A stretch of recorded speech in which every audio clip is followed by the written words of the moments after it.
ပြောရအမွေမျက်နှိုးတဲ့အမျိုးအနွယ်တွေ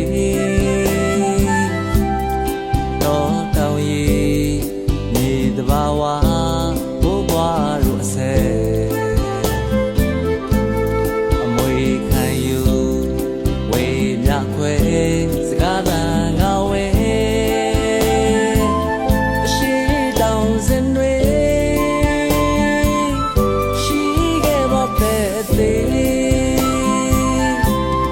ဝေးတမြေမှာရောက်သွားလေမမေ့နိုင်မှာမြစ်တန်လွင်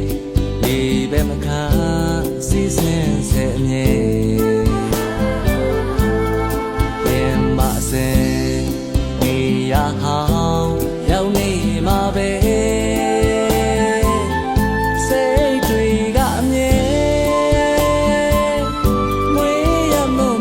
မလား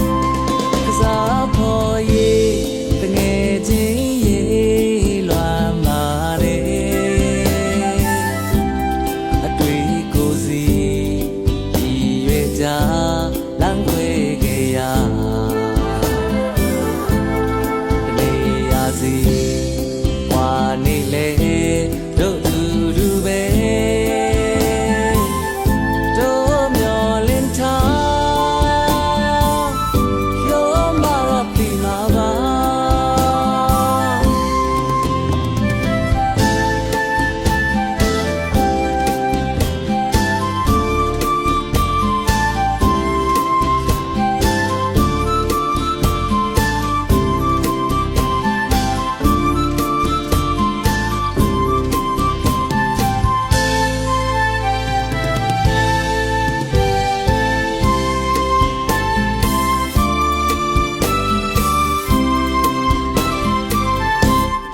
ဝေးတမြေမှာ